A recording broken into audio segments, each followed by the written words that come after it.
Donc, on est dans la deuxième épître de Pierre, au chapitre 3, puis on lit du verset 14 jusqu'à la fin du chapitre. Donc, je commence la lecture. 2 Pierre 3, 14. C'est pourquoi, bien-aimés, en attendant ces choses, appliquez-vous à être trouvés par lui sans tache et irrépréhensible dans la paix. Croyez que la patience de notre Seigneur est votre salut, comme notre bien-aimé frère Paul vous l'a aussi écrit, selon la sagesse qui lui a été donnée.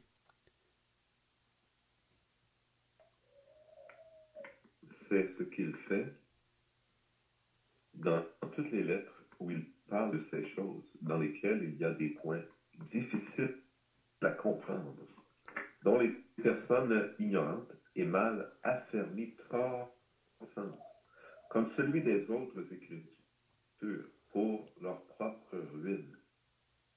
Vous donc, bien-aimés, qui êtes avertis, mettez-vous sur garde, de peur qu'entraînés par l'égarement des impies, vous ne veniez à déchoir votre fermeté. Mais croissez dans la grâce et dans la connaissance de notre Seigneur et Sauveur Jésus-Christ. À lui soit la gloire, maintenant et pour l'éternité. Amen. Donc c'est bien, si vous étiez là dans la dernière étude, on avait regardé concernant les paroles de Pierre qu'il voulait avertir que le Seigneur ne tarde pas dans l'accomplissement de la promesse comme quelques-uns le croient.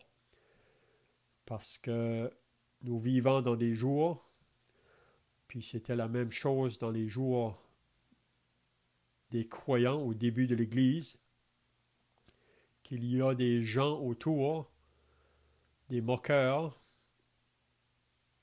qui ne croient pas que Jésus revient, ou ils ne croient pas que ce monde va bientôt être sous le jugement de Dieu.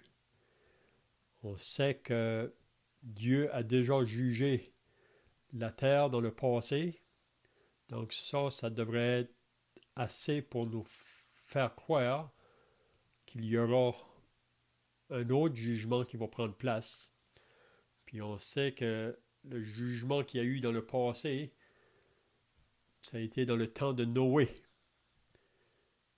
Puis on lit dans la Genèse au chapitre 6 que dans le temps de Noé, la méchanceté des hommes était grande sur la terre, que la terre était pleine de violence, elle était corrompue, puis le cœur de l'homme était porté à faire le mal continuellement.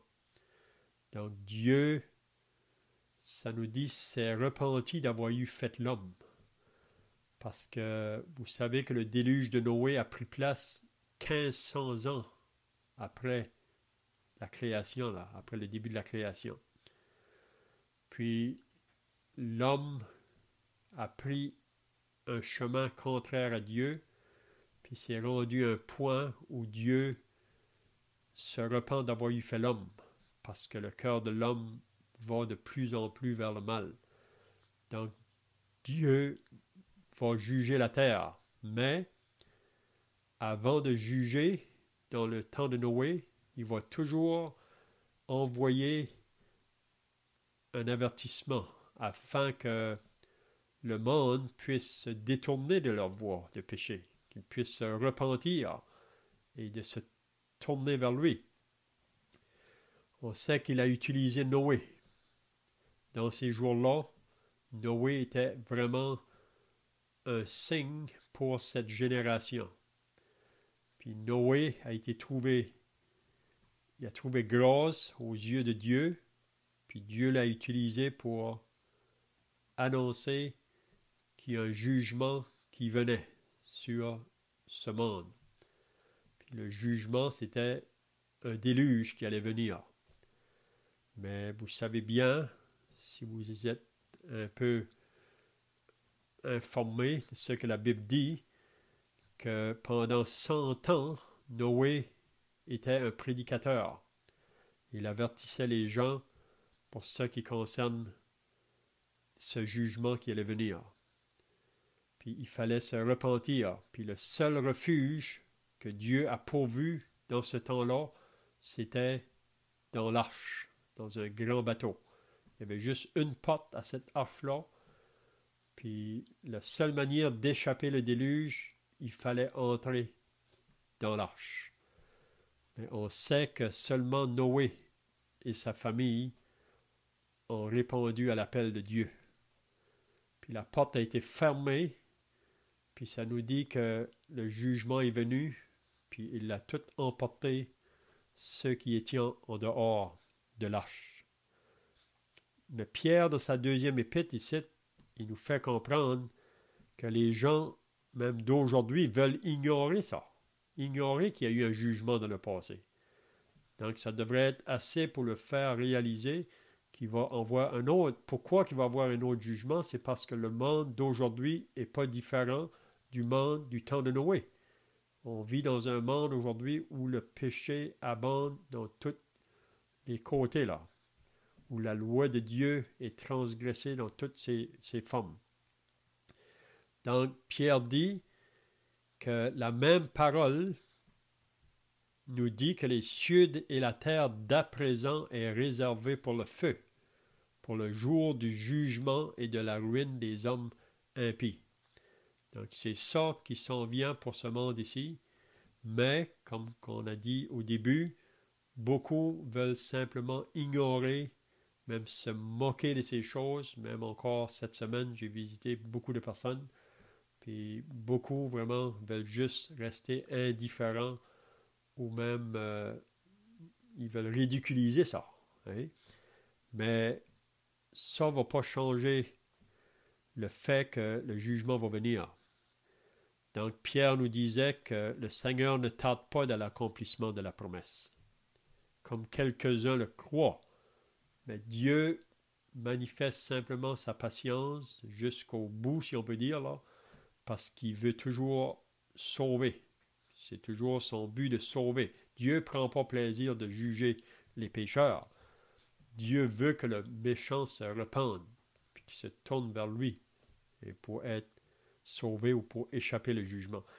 Donc la dernière fois, on avait lu à partir du verset 10, qui nous parlait du jour du Seigneur qui vient. Puis on avait dit que ce jour-là, c'est une période de temps, ce n'est pas un jour de 24 heures, mais ce jour-là du Seigneur qui vient prendra place après l'enlèvement de l'Église. C'est ça qu'on avait regardé là dans les dernières semaines. Puis si vous lisez le livre de l'Apocalypse, on peut comprendre que c'est de cette manière-là que les choses vont prendre place. Parce que le livre de l'Apocalypse, il faut comprendre qu'il se divise en 3 sections. La première section, c'est le chapitre 1. La deuxième, c'est le chapitre 2 et 3. Et la troisième section, c'est du chapitre 4 à la fin. Donc, on peut voir que avant que le jour du Seigneur commence,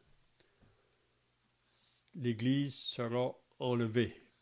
Puis on avait dit que ce jour-là du Seigneur commence donc après l'enlèvement, puis ça va commencer par une période de tribulation et de grande tribulation, pour ensuite, ça va se poursuivre quand que le Seigneur Jésus va établir son royaume sur la terre pendant 1000 ans, puis à la fin des 1000 ans, c'est là que le jour du Seigneur prendra fin. Mais ce jour-là va commencer, peut-être à la surface, ça paraît que ça apporte quelque chose de bien pour la terre, mais c'est simplement un contrefait vraiment. C'est pas la vérité. Vous savez que l'homme du péché qui va s'élever, puis c'est possible qu'il va bientôt s'élever. C'est possible que le monde présentement est en train de se préparer pour ce moment-là, quand cet homme du péché va se lever. Un homme qui va amener les solutions aux problèmes du monde actuel, en pensant que c'est lui le Messie, parce qu'il se présente comme Christ, mais c'est un faux Christ. Puis il y a beaucoup de gens qui vont croire en lui parce qu'il va faire des miracles, des prodiges, des signes. Il va attirer beaucoup de gens à lui. Mais c'est juste au début, si on peut dire. Mais par la suite, parce que si vous vous rappelez, l'Antichrist va être possédé par le diable lui-même. On lit ça dans l'Apocalypse 13 au début, que le dragon ou le diable va lui donner toute son autorité et son pouvoir. Donc, ce qu'il veut vraiment, le diable, c'est avoir de l'adoration. Donc, il va utiliser cet homme-là pour attirer sur lui l'adoration. Puis, c'est ça qu'on lit, qu'au milieu de la tribulation, l'Antichrist va s'asseoir dans le temple à Jérusalem pour se proclamer lui-même Dieu. Puis c'est là qu'il va demander l'adoration de tous. Puis tous ceux qui vont refuser, parce qu'on sait qu'il y en a qui vont refuser d'adorer l'Antichrist, ceux qui vont croire au message de l'Évangile dans ce temps-là. Puis ceux qui vont refuser, il faudra en fuir ou qui vont être mis à mort. Mais tous ceux qui vont se tourner vers l'Antichrist, ils vont être marqués par sa marque, si on peut dire. Donc, c'est ça qui se prépare pour ce monde ici. Donc, qu'est-ce qu'on avait vu dans les semaines passées, là, à partir du verset 11, puisque, donc, toutes ces choses doivent se dissoudre, en parlant de ce monde-là, qu'elles ne doivent pas être la sainteté de votre conduite et de votre piété. Donc, il cite Pierre en parlant aux croyants au début de l'Église, nous dit à nous aujourd'hui la même chose. C'est pas différent. Puisque ces choses-là vont prendre place. Donc, qu'est-ce que Pierre veut nous faire comprendre? Comment que nous, chrétiens, pendant qu'on est sur la terre présentement, comment est-ce qu'on devrait vivre notre vie? Est-ce qu'on devrait vivre notre vie comme le monde vit aujourd'hui autour de nous? Non. On devrait avoir une vie en portant un témoignage pour Dieu dans le but d'atteindre d'autres à Christ. Hein? Donc, puisque donc toutes ces choses doivent se dissoudre, qu'elles ne doivent pas être la sainteté de votre conduite et votre piété. Donc, comment que nous vivons notre vie chrétienne? Pour nous qui sommes sauvés, c'est ça que Pierre veut nous faire réaliser là. L'importance de vivre notre vie chrétienne dans une vie de sainteté et de pureté dans le but, comme je viens de dire, de gagner d'autres âmes à Christ. Donc, je ne sais pas si quelqu'un d'autre pensait là, de ce qu'on avait vu dans les dernières semaines. Sinon, on va continuer à partir du verset 14. Très brièvement, souligner le fait qu'on est sauvé par la foi et que les gens ne veulent pas croire. Ils ne veulent pas croire qu'il y a eu un jugement. Ils ne veulent pas croire qu'il y aura aussi un jugement. Mais pour nous qui croyons, non seulement nous croyons, mais nous voyons qu'il y a eu, nous savons qu'il y a eu un jugement, en fait plus qu'un, parce que, enfin, tu as mentionné le déluge, mais on se souvient par exemple de Sodome et Gomorrhe et d'autres. Donc Dieu a mis ces choses sous nos yeux pour fortifier notre foi. Et que nous croyons ce que lui annonce, mais ils veulent ignorer ces choses. C'est ce que Pierre dit, tout l'accent est mis sur la foi. Et la chose de faire, si on est croyant, il y en a beaucoup qui vont dire, parce qu'un croyant n'est pas sauvé par nos bonnes œuvres. Ce n'est pas parce que nous avons fait ce qui est, en mots simples, que nous allons aller au ciel. On est sauvé en raison de la grâce que Dieu nous accorde, et non pas en raison de notre propre valeur. Et beaucoup vont tourner en disant, mais donc il n'y a rien à faire. Et c'est vrai, rien à faire pour être sauvé. Mais puisque nous sommes sauvés, puisque nous croyons, puisque nous reconnaissons que Dieu est vrai, vraiment nous croyons, forcément, logiquement, nous allons agir en fonction de cette vérité que Dieu place sous nos yeux. Et c'est vraiment ce que Pierre écrit. Puisse donc, au verset 11, comme c'est donné, que ces choses à quelles ne doivent pas être la sainteté de votre conduite et de votre piété. Donc, c'est le fait de faire ce qui est bien, c'est, on pourrait dire, bien sûr, par amour pour Dieu, parce qu'on sait que c'est la de Dieu, mais aussi, c'est logique dans la marche chrétienne, en ayant vu que Dieu a jugé le péché déjà, et que Dieu va encore juger, non seulement la sévérité du jugement. Alors, on a lu en effet que les cieux, le jour du Seigneur viendra, voilà, les cieux passeront avec fracas, les éléments embrasés se dissoudront, et la terre, avec les œuvres qu'elle renferme, sera consumée. Donc, il y a vraiment, c'est pas juste un jugement comme un petit soufflet qu'on recevrait sur la joue, c'est très grave le péché. L'homme n'arrive pas naturellement à saisir la gravité du péché. Et Pierre met sous nos yeux cette gravité, cette réalité du terrible jugement de Dieu. Et c'est en comprenant aussi cette réalité du terrible jugement de Dieu qu'on peut la comprendre mieux, la croix. Pourquoi Christ est ainsi frappé? Et vous savez, il y a des gens qui vont penser que il est illogique que Jésus, qui était si bon, Dieu ait permis qu'il meure ainsi sur la croix. Et il que Jésus n'est pas mort. Mais s'il comprenait la raison pourquoi il est mort, Christ est mort parce que le jugement de Dieu est implacable. Il doit venir. Mais Dieu ne veut pas périssions dans ce jugement. Et Dieu donc nous a ouvert la porte, nous a donné un moyen de salut qui est facile. Parce qu'il veut que nous soyons sauvés. Dieu ne veut pas qu'on reste en arrière et qu'on soit jugé. Dieu ne veut pas être fort de nous juger. Donc tout cela a tellement de sens lorsqu'on met tout cela ensemble, on saisit la pensée de Dieu, la vie de Dieu et surtout l'amour de Dieu.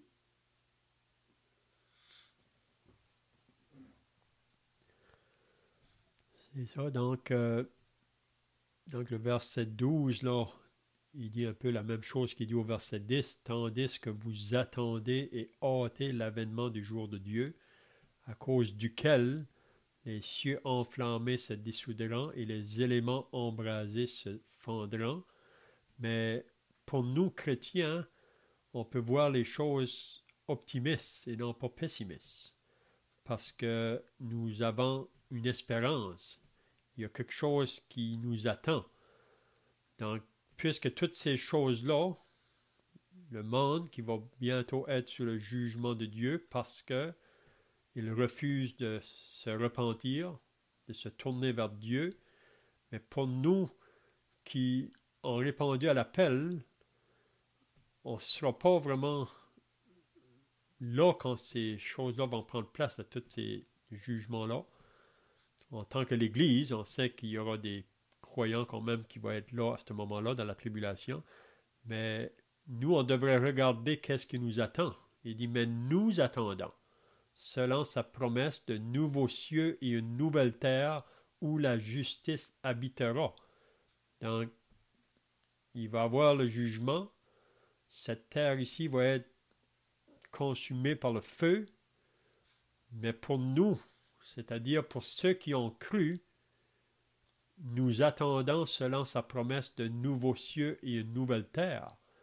Donc, pour ceux qui n'ont pas cru, ils n'attendent pas cette promesse-là. Mais pour nous qui sommes sauvés, c'est ça que nous attendons.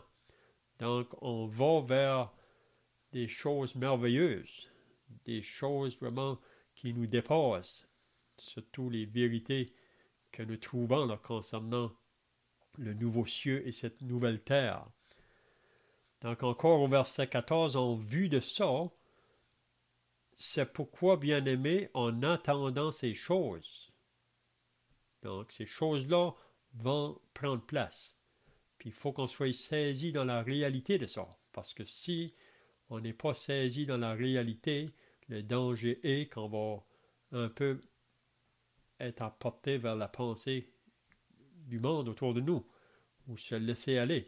Il faut être saisi dans la réalité que nous attendons un nouveau ciel et une nouvelle terre, où il dit c'est pourquoi, bien-aimé, en entendant ces choses, donc, comment est-ce qu'on devrait vivre en entendant ces choses? On a vu au verset 11, comment est-ce qu'on devrait vivre, mais là ici, il dit encore un peu la même chose. Bien-aimé, en attendant ces choses, appliquez-vous à être trouvé par lui sans tache et irrépréhensible dans la paix. Donc ici, il demande ou qui enseigne aux croyants, pour nous qui attendons ces jours-là, on devrait nous appliquer à être trouvé par lui sans tache et irrépréhensible dans la paix. Donc on ne devrait pas laisser le péché qui nous enveloppe si facilement nous prendre, si on peut dire. On sait que pour un chrétien, il y a toujours la possibilité de pécher. Mais un chrétien ne pratique pas le péché, ou sa vie n'est pas caractérisée par le péché. Mais il y a une possibilité qu'il peut pécher.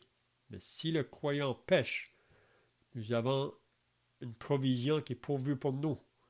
On devrait, le moment qu'on est conscient qu'on a péché, on devrait le confesser devant Dieu, le péché. Parce que vous savez que le péché dans la vie du chrétien attriste le Saint-Esprit, puis même, il enlève notre joie comme croyant. Mais on devrait confesser. Donc, c'est de chercher à être en bonne règle, si on peut dire, avec notre Dieu, là, de ne pas permettre le péché. Et irréprochable dans la paix.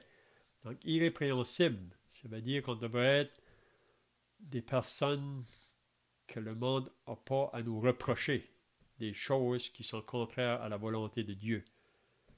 Et c'est vrai que les gens peuvent dire des choses fausses du croyant, mais nous, devant le Seigneur, on devrait chercher toujours à vivre d'une manière irrépréhensible devant Dieu, puis dans la paix.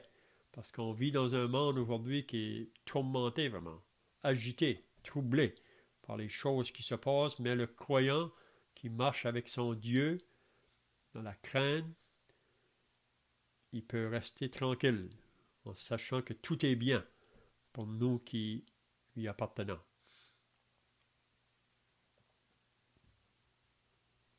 Le son vient de couper, Léon, je ne sais pas, on n'entend plus. J'en profite, si tu entends, pour poser une question. Oui, j'entends. Éthique. OK. Tandis que vous attendez et hâtez l'avènement du jour de Dieu. Donc, comment est-ce qu'on attend, on comprend, mais hâter l'avènement du jour de Dieu à son calendrier, son horaire, ça c'est Dieu, on peut dire son plan. Il nous a dit ailleurs qu'il était une coudée à la vie.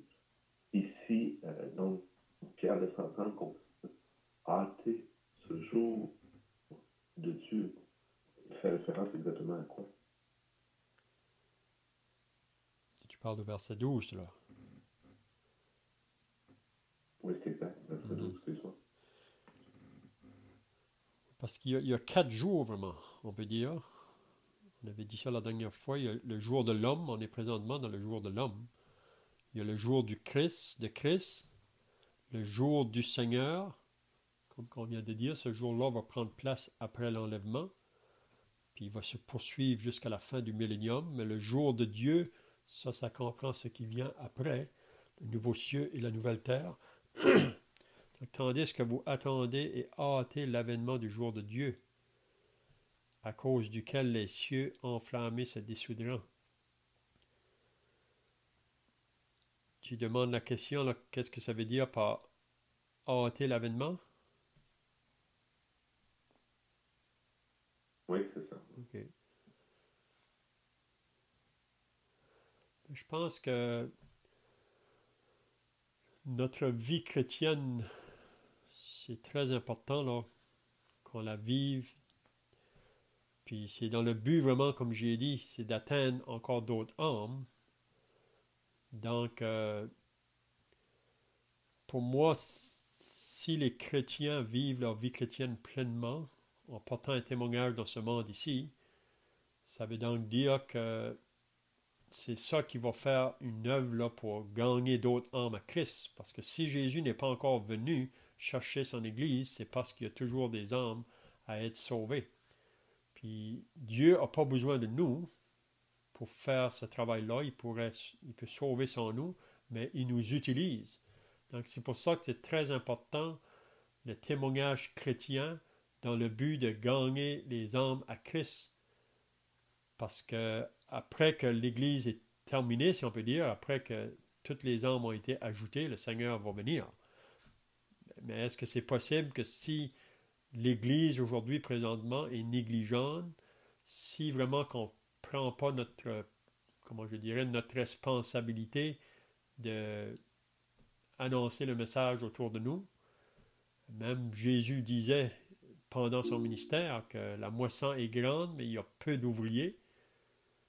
Est-ce que c'est qu'on peut être négligent? Donc, si on est négligent, est-ce que c'est possible que ça, comment je dirais, là, si on pêche, que les choses prennent place, on pourrait dire, là. Je ne sais pas si tu as d'autres pensées là-dessus. Mais déjà, je n'avais pas fait cette distinction de ce que tu appelles le jour de Dieu.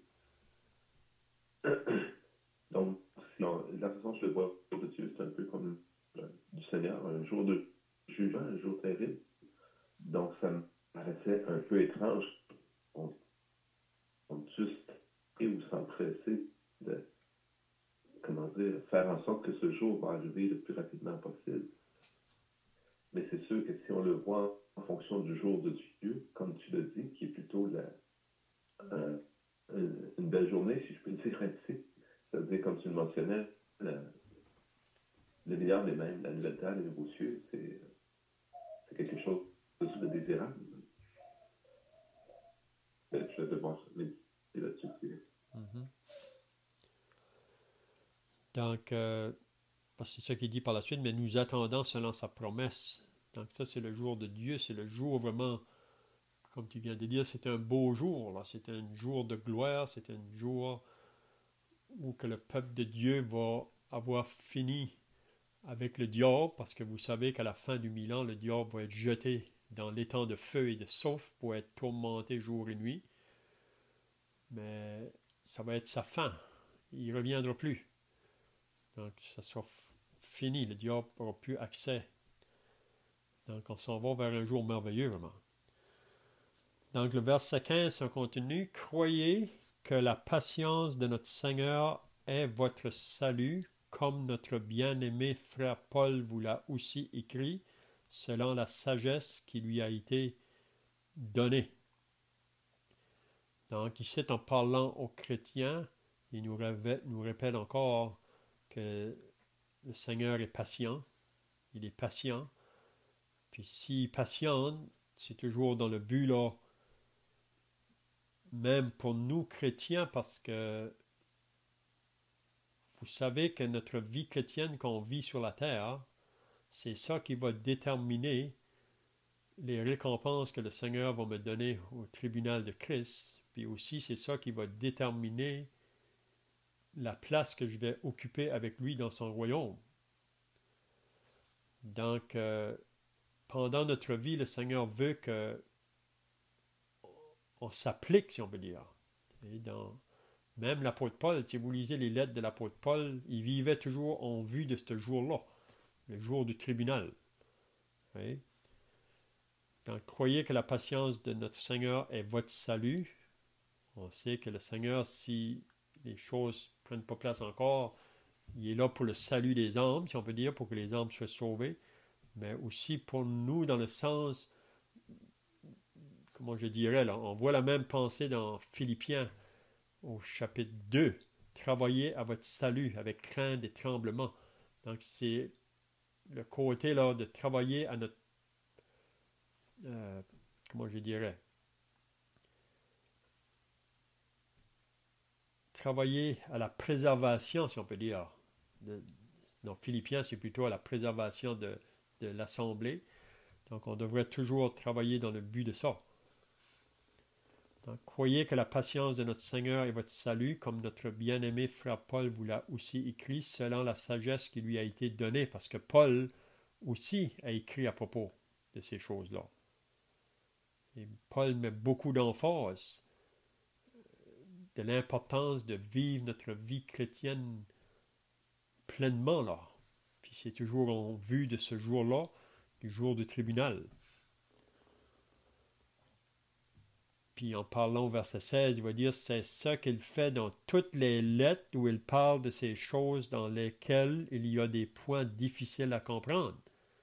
Même Paul a écrit ses épîtres, puis on sait qu'il y a certaines choses que Paul a écrites qui ne sont pas toujours faciles à comprendre, mais si on est prêt à prendre cette place d'humilité devant le Seigneur peut, par son Saint-Esprit, nous révéler les pensées de Paul pour qu'on puisse marcher là comme lui-même a marché, parce que Paul vraiment a été un homme consacré dans sa vie chrétienne, puis a atteint pour moi un niveau beaucoup plus haut que nous allons atteindre.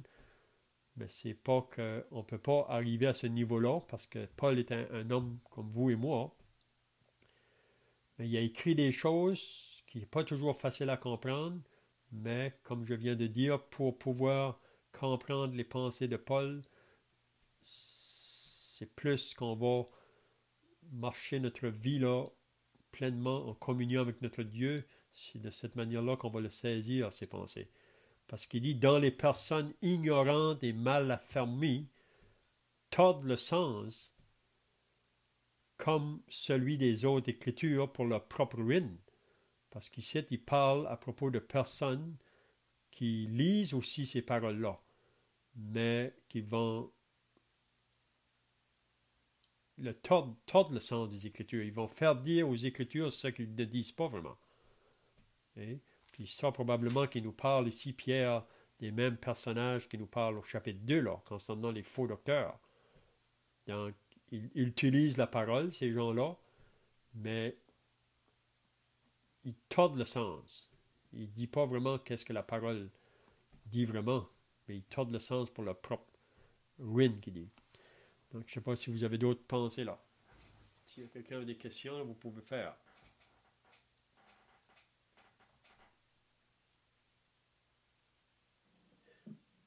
En rapport avec le verset 14, c'est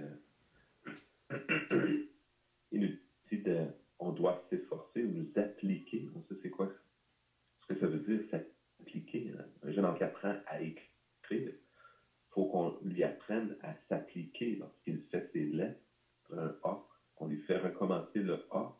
On commence avec des majuscules. Ensuite, il doit apprendre le A minuscule. Il faut qu'il fasse attention pour placer sa lettre entre les deux lignes, etc. Donc, d'écrire bien droit, de ne pas trop peser fort, de peser assez fort sur le crayon, d'écrire assez foncé, pas trop foncé, etc. De s'appliquer.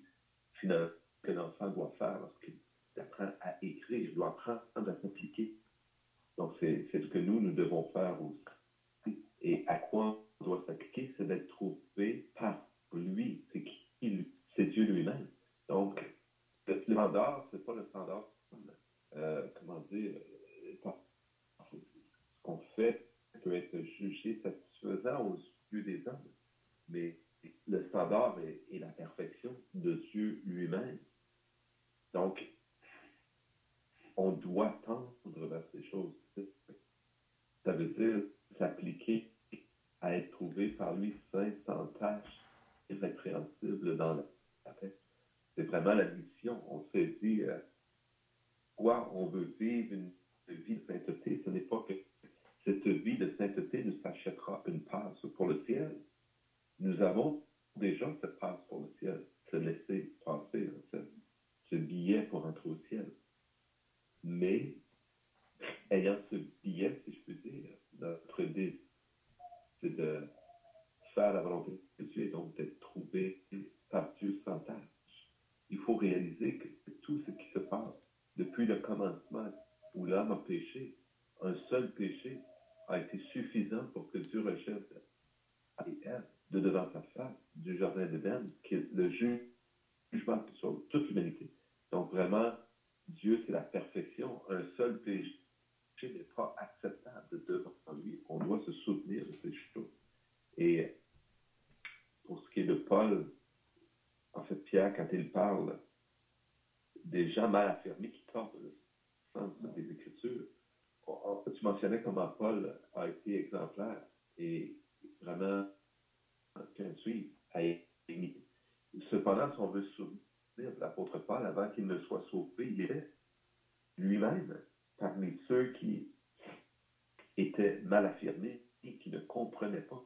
Il le rejetait. Et autant Paul a été zélé pour l'Évangile, autant il était zélé contre l'Évangile. Jusqu'au jour où Dieu s'est révélé à lui. Nous-mêmes, lorsque nous rencontrons l'opposition, on voyait ça jeudi soir dans l'étude de Matthieu, qu'on va être persécuté et mal aimé, pour dire ainsi, rejeté et maltraité, mais que même ceux qui nous rejettent et nous maltraitent, qui savent que Dieu peut accueillir dans leur cœur, il l'a fait dans la vie pour le sauver. Donc, c'est vraiment l'idée de gens mal affermis. Ce pas des gens qui sont idiots, ce pas des gens sans intelligence, mais c'est des gens qui refusent de croire ce que Dieu dit tel qu'il dit, d'accepter ce que Dieu dit tel que Dieu le dit, et donc d'accepter la parole que nous lisons finalement telle qu'elle est vraiment. Et pour ceux qui l'acceptent, qui la reconnaissent comme étant la vérité, bien nous avons à travailler, à la lire, à la méditer, afin de mieux la comprendre. Parce qu'il y a dans la parole des choses difficiles à comprendre. Dieu se révèle à ceux qui le cherchent. La Bible nous le dit. Celui qui cherche va trouver. Mais il nous faut chercher la volonté de Dieu, la face de Dieu, le plan de Dieu. Et Dieu nous a révélé ces choses. Mais ce n'est pas n'importe qui se trempe dans les Écritures qui va automatiquement tout comprendre.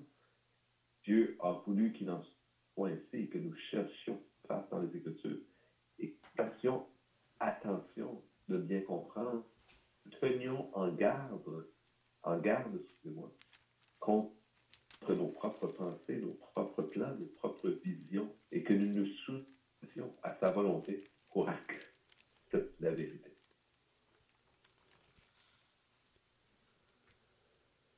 C'est bien, donc on pourrait terminer avec les 2 versets. Donc ça va terminer notre deuxième lettre de Pierre.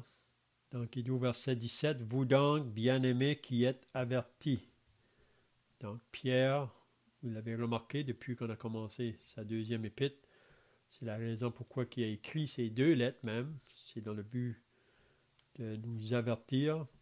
« Vous donc, bien-aimés, qui êtes avertis, mettez-vous sur vos gardes. » Donc, il nous met encore des avertissements. Alors, mettez-vous sur vos gardes de peur qu'entraînés par l'égarement des impies.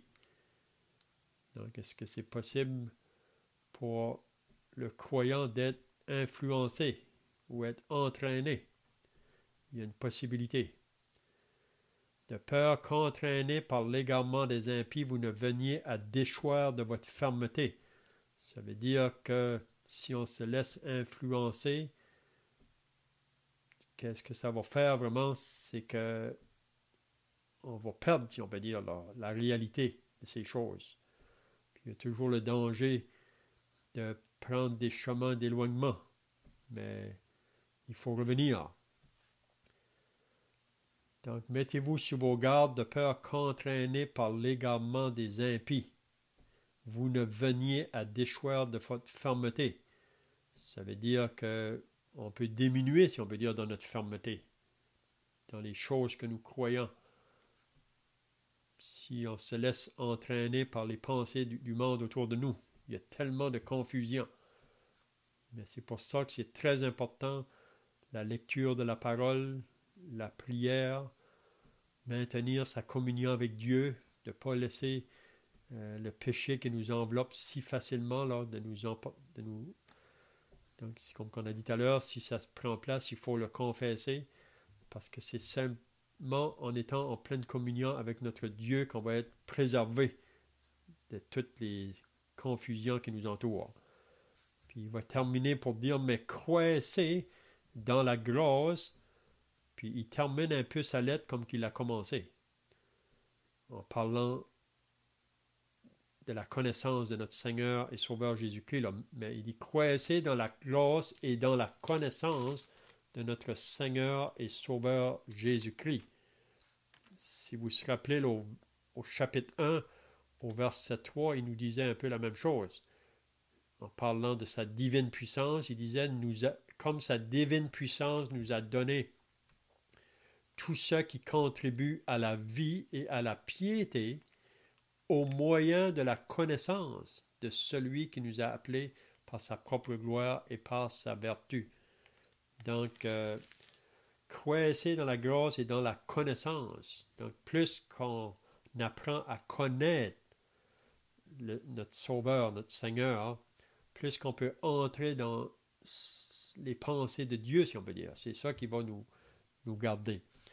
Croissez dans la grâce et dans la connaissance de notre Sauveur Jésus-Christ. À lui soit la gloire maintenant et pour l'éternité. Amen. Donc, comme on a dit dans les semaines passées, Pierre, ici, quand il a écrit cette deuxième lettre, il savait que lui, il allait bientôt partir. Il allait bientôt mourir, comme le Seigneur lui avait dit. Mais avant de partir, il veut vraiment écrire cette lettre-là pour exhorter, pour fortifier, pour affermir les enfants de Dieu, tout en les mettant en garde quand les faux qui vont venir autour pour les entraîner dans d'autres chemins. Donc, il termine la lettre vraiment avec ça. C'est vraiment un avertissement. Puis si c'était un avertissement pour les croyants de ce temps-là, c'est encore plus pour nous qui sommes rendus à la fin de la dispensation de l'Église. Donc, je ne sais pas si vous avez d'autres pensées pour terminer. Là. Sinon, on va terminer par la prière. Après, on peut chanter un cantique. Tu es revenu au chapitre 1 de Pierre, effectivement.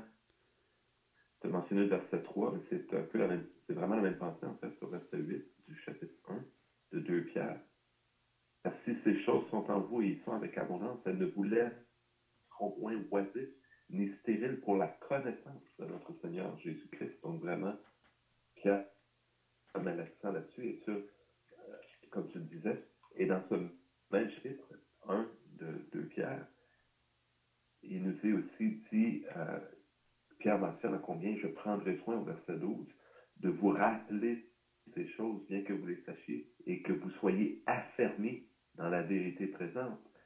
Donc, il écrivait même, et je regarde comme un devoir au cependant juste dans ce temps de vous tenir en éveil par des avertissements. Donc, Pierre a vraiment dans son cœur ce désir que nous continuions à avancer dans la vérité, dans la pureté, dans la sainteté.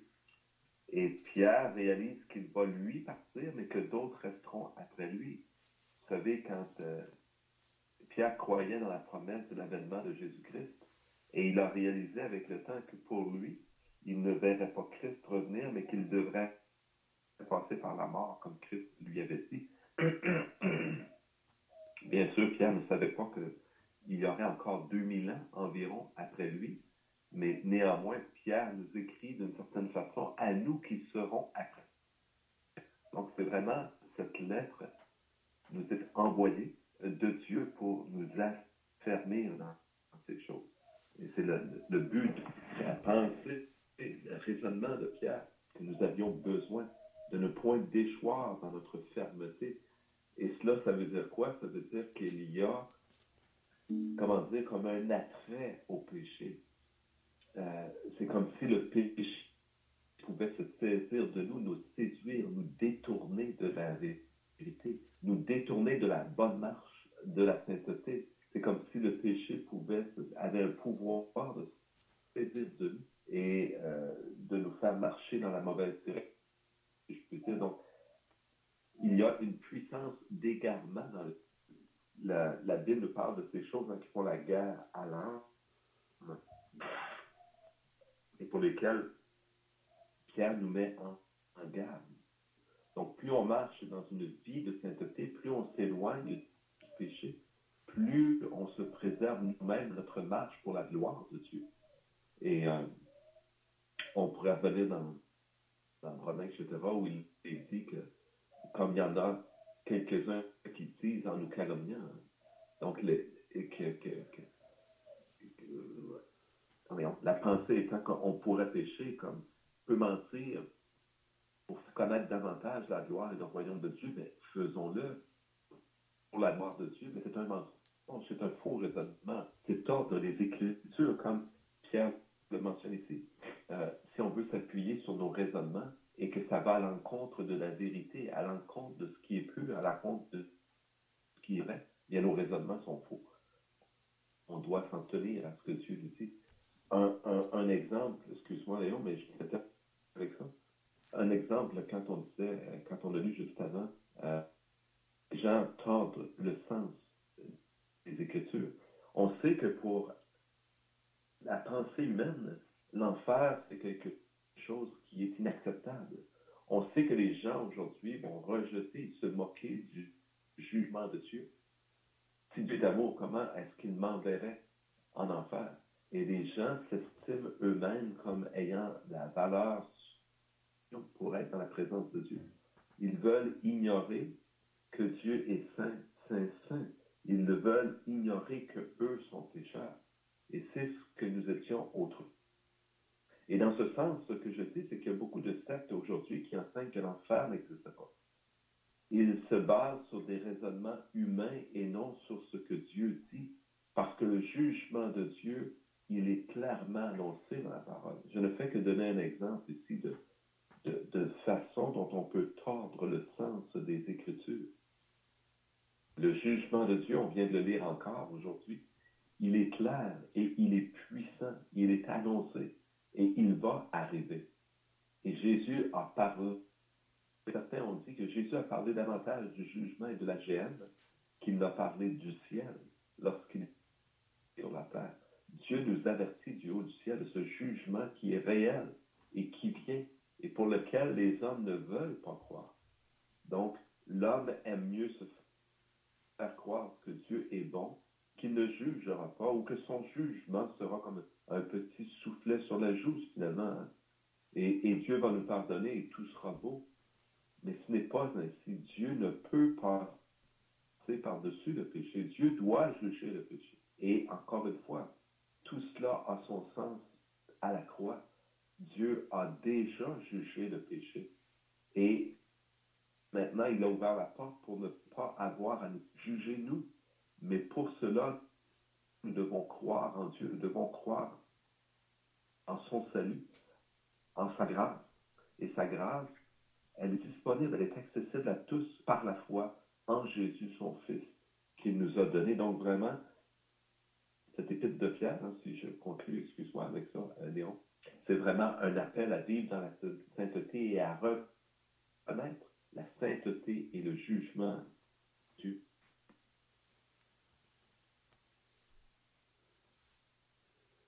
Eh bien, on va terminer par la prière.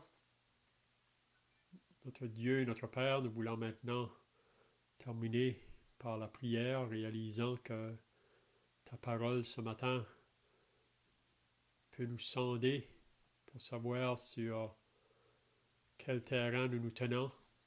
Et nous réalisons, notre Dieu, que bientôt le Seigneur Jésus va venir pour venir nous prendre auprès de lui. Et comme nous avons lu dans cette deuxième épître de Pierre, que ce monde qui refuse de croire en lui sera bientôt sous son jugement. Donc on veut te prier que tu nous aides à vivre une vie qui te plaît, qui t'est agréable, afin que nous puissions être témoignage pour gagner d'autres âmes à Christ. Comme l'apôtre Paul pouvait dire, je fais tout pour la cause de l'Évangile. Donc nous remettons cette étude devant toi ce matin. Bénis chacun qui est présent au nom du Seigneur Jésus. Amen.